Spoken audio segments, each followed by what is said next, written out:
Those blues. Well, today is the last of the 8 days of Hanukkah. You know, the light of the Spirit that transcends our conditions and is found when we certainly come together in community. It gives us a feeling of connectivity. Sometimes we can feel like we're hanging out like a dangling participle, or the end of the sword of Allah, which didn't kind of cut clean, make that clean cut. We're a little bit of a leftover. Sometimes we feel like that. You know, the foundation of faith, and the reason I wanted to talk about this, I mean, it can be anything to you. You know, we all make up what works for us as we grow and we morph into this idea of expansiveness, of becoming, of wholeness. But for me, when I was thinking about the foundations of faith, I was thinking about what lies hidden within. What lies hidden in and underneath this idea called life, or this thing called us, rather than that which transcends this thing called life, or this thing called us. Now, a lot of time we study and we are drawn to people so that we can move beyond our life conditions, away from our circumstances, so we can see something greater than what it is we know. It just seems like an inherent human need to keep moving out and moving beyond.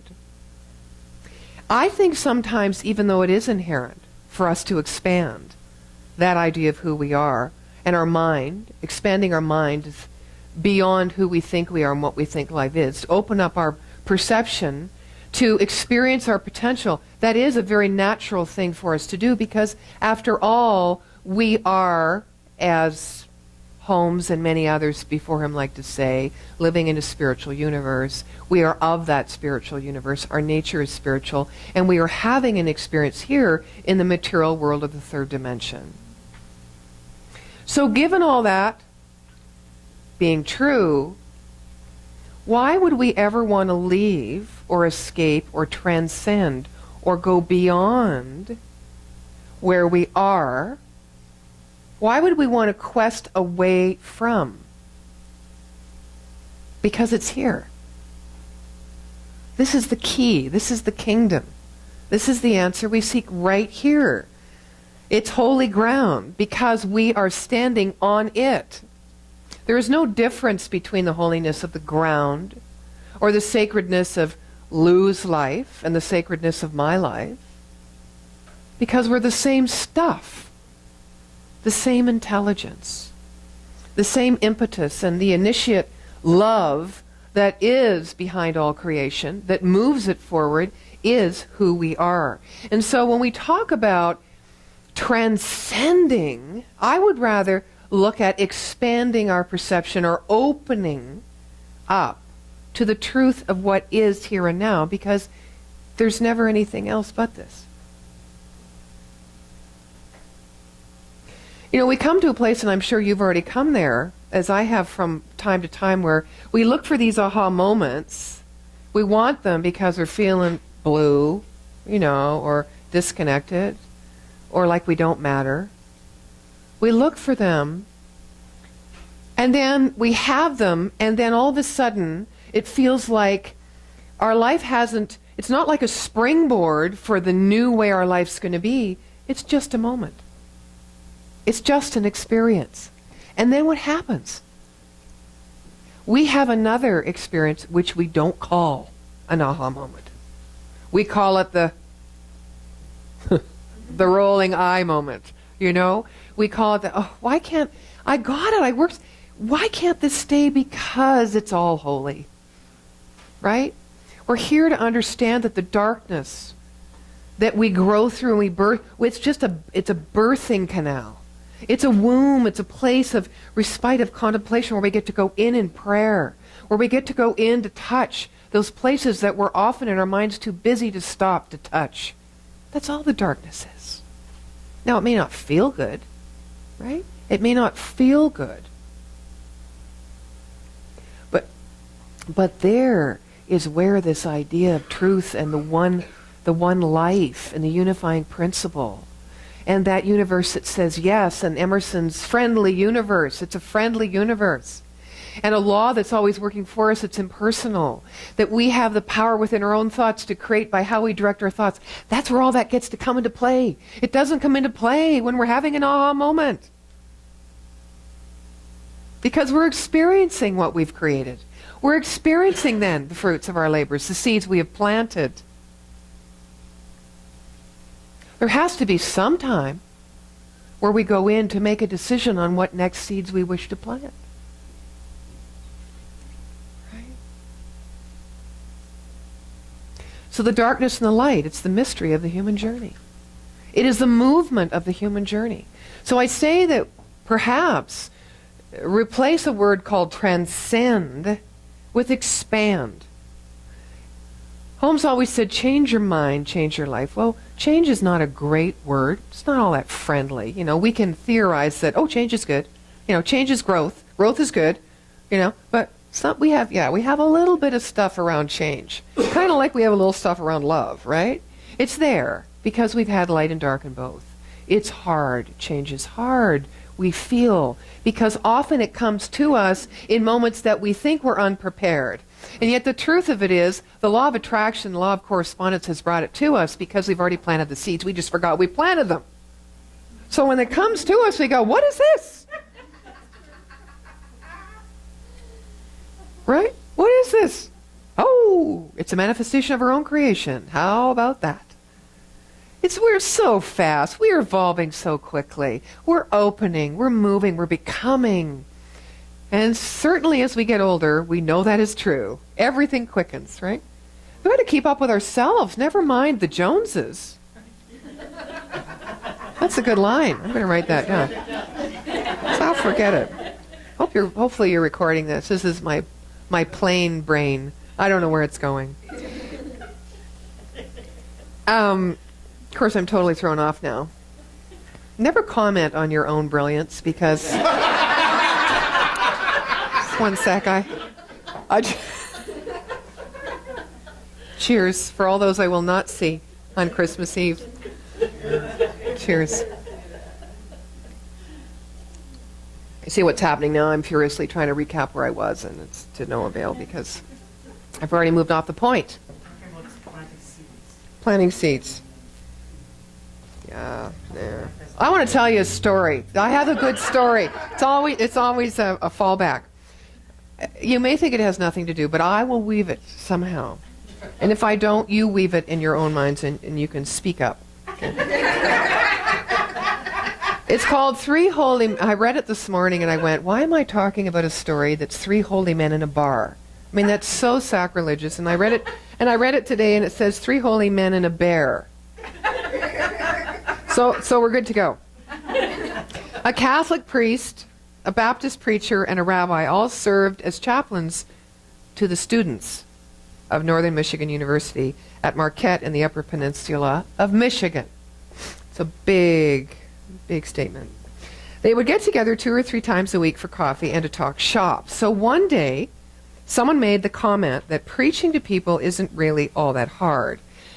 A real challenge would be to preach to a bear. One thing led to another, and they decided to do an experiment. They would all go out into the woods, find a bear, preach to it, and attempt to convert it to their religion. This is an old-time story, of course. This doesn't happen today. 7 days later, they all came together to discuss their experiences. Well, Father Flannery, who had his arm in a sling, was on crutches, and had various bandages on his body and limbs, went first. Well, he said, I went into the woods to find me a bear, and when I found him, I began to read to him from the catechism. Well, that bear wanted nothing to do with me and began to slap me around. So I quickly grabbed my holy water, sprinkled him, and Holy Mary, Mother of God, he became as a gentle lamb. And that was his story. As a matter of fact, he said, the bishop's coming out next week to give him his first communion and confirmation. Well, Reverend Billy Bob spoke next. He was in a wheelchair, had one arm and both legs in casts, and had an IV drip. In his best fire and brimstone oratory, he exclaimed, "Well, brothers, you know that we Baptists don't sprinkle. I went out and I found me a bear, then I began to read to my bear from God's holy word, but that bear wanted nothing to do with me. So I took hold of him, and we began to wrestle. We wrestled down one hill, up another, and down another until we came to a creek. So I quickly dunked him and baptized his hairy soul. And just like you said, he became as gentle as a lamb. And we spent the rest of the day praising Jesus. Hallelujah." The priest and the reverend both looked down at the rabbi, who was lying in a hospital bed. He was in a body cast. He had plenty of IV drips coming out of him. He was really in bad shape. And the rabbi looked up and said, looking back on it, "Circumcision may have not been the best way to start."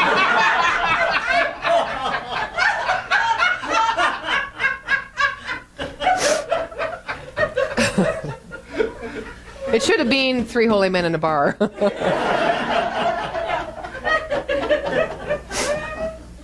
Now, I had a reason for telling that story. Can't remember what it was. It has to do with conversion. The conversion principle. Conversion principle. I believe what I believe. And when you don't believe what I believe, I need you to believe what I believe. So I feel heard and validated and appreciated and honored. Perhaps that's what's going to end in 2012. Not the need to be honored or heard or listened to. Perhaps by others, but maybe not by yourself. Can you honor and listen to yourself and not need to apply a conversion principle to yourself? To take this idea of this one presence, that all is one, this idea of oneness, that we are all one, that we come here already connected, that we all belong to each other, that we are one big community. Can we just take that and learn how to honor ourselves as we walk that path of oneness? Because that path of oneness opens up a whole other Pandora's box for us. What it opens up is all the places that we've hated, that we've judged, that we've been prejudiced. All the places we haven't been honest with others, with ourselves. All the places we blamed other people for our apparent misgivings, downfall, failure,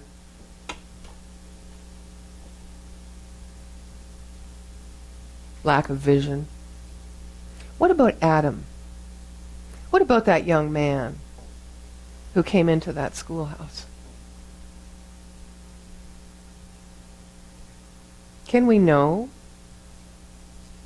Can we know in loving compassion that he is the perfection of God? Can we know that? Our minds won't let us know that, right? Because we weigh everything. One boy, 20 innocent children, 6 adults, teachers. We weigh. We pit one idea against another idea based on an effect. When the foundation of faith asks us to go to the cause. The cause is my belief, based on principle, that that young man was not in the light of love. He didn't know love. He wasn't connected to love. Many things can happen when people feel like that. From a scale ad infinitum, right? Forever. Many things can happen. So the question is not, what do we think about it? Whose fault was it? what should happen to him. The question is, will we go into prayer to touch the place in ourself? Will we go inside to touch that holy place? And will we come out with the energy and the consciousness of love and light that there truly is only one, and that I am Adam's keeper, and that Adam didn't operate on his own steam. What he did was not apart from a prejudice that I have had in my life, or a judgment I have had upon myself or others. He could not operate independent from us, from the world, from the body of humanity.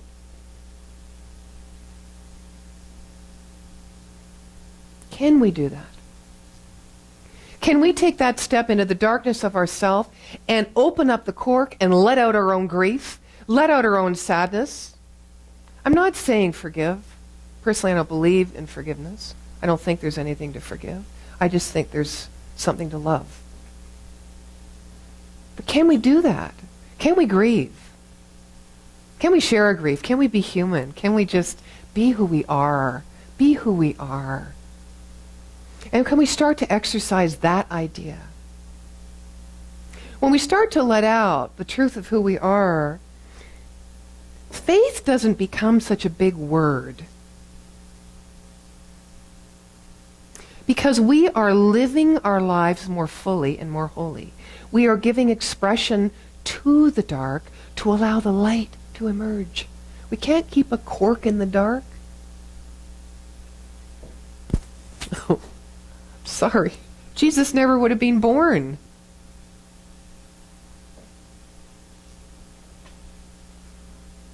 It is the nature, right? It is the complementary opposite of which there really is no opposite. There's only one thing going on, and it's the expression of the wholeness of the one thing. You know those aha moments? Sometimes we get very amused with aha moments. Our ego needs those aha moments to tell us that we're getting it right, we're on track. We must be planting some good seeds, right? Because we're having this wonderful experience where sometimes we feel very peaceful, or we feel infallible, or we feel totally energized with great vigor. James Dillett Freeman wrote a beautiful piece on youth and vigor, having that imagination and that living in a dream state and having thoughts of poetry that comes with youth, that we never get old, that time is immemorial. We lose a lot of that when we stop growing. And when we don't express the truth of who we are, the darkness, the grief, and all those other feelings, and we don't look at someone outside that's in pain and go, ah, there go I, we start getting old. I live through you. I live through you. I may not know everything you're thinking, but I sense you because I know me, and I'm allowing myself to feel me. If I can feel me, I can feel you. So we have these aha moments, and we need them every once in a while. And so, who was I reading? Oh, Sam Keen in The Passionate Life. And he says, the mystical aha moment is getting the point of the big joke upon which the ego or our personality, our individual identity is built. What could be more foolish than a man riding on an ox looking for an ox, searching for something that is not missing, ascending a non-existent mountain, striving for contentment, dividing the world in search for unity, killing for peace, running after happiness, working for grace, creating alienation so we can come together? That's what prejudice does. We so long to be connected to ourselves. We do that through connecting to our brothers and sisters.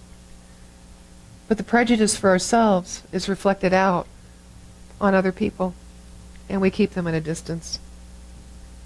Questing for God when we are standing on holy ground.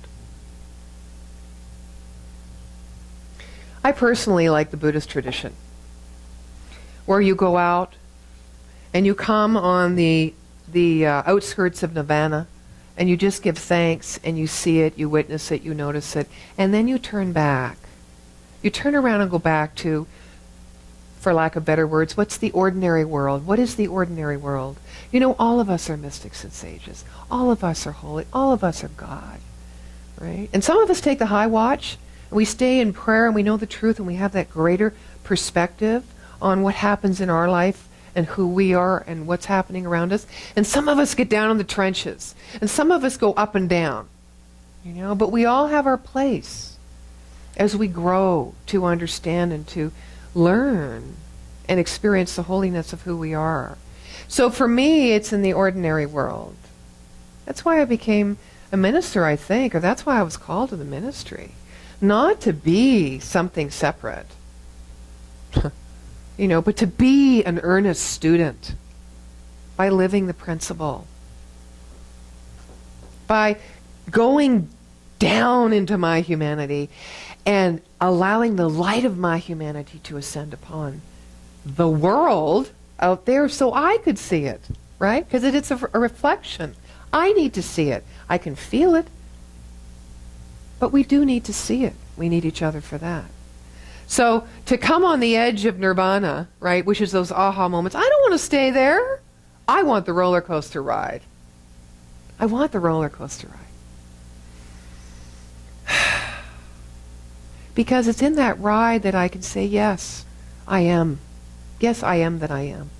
I am. Because I can know the truth. And I can know the truth while I'm screaming or grieving or feeling sad or feeling disconnected. And I can know the truth when I'm seeing the love in someone's eyes or the beauty in someone's soul be revealed to themselves when they get it. And one doesn't have anywhere near as much oomph, Lisa, wherever you are, without the other, right? That's right. So that's the foundation of my faith. The foundation of my faith really is loving myself. And then I don't need faith to help me climb out of a bad situation. The foundation of my faith is also founded in this impersonal law that always says yes to me as I love myself and move on that path of love. As Emma Curtis Hopkins talks about, Emma Curtis Hopkins was one of the great teachers, one of Ernest Holmes' teachers, known as the teacher's teacher. You know, she said, for instance, as an example, when you go into a hospital, if you're not well, you've got the doctors, you've got the medicine. And a lot of Christian scientists would say, well, only prayers to God are going to be what brings the healing within you. Right? It isn't the doctors, it isn't the medicine. But I say if we have any thought about the doctors or the medicine or anything else other than what we believe is good, we are setting up an energetic obstacle which in and of itself takes that piece of that all-giving and that goodness of spirit and removes it. Spirit cannot come through. Spirit cannot come through in its wholeness and its fullness because we have stepped aside from something and called it not good. We have divided this idea, this unity principle. We have thought apart from it. Christian scientists said, yes, prayer is the only thing. God is the only one that can heal. As a religious scientist, this is one of the main things that Holm changed, that he learned from Christian Science, but he added something on. He added our humanity. And he said it's only done unto us as we believe. So it's not about believing that the healing is in the medicine or the doctor. It's believing in the principle of wholeness and unity and goodness, and to allow your thoughts only to be with that, just like in Adam. Allow your thoughts when you think of Adam, that young boy, to know he's the pure, whole reflection of God. No exceptions. No, but look. No.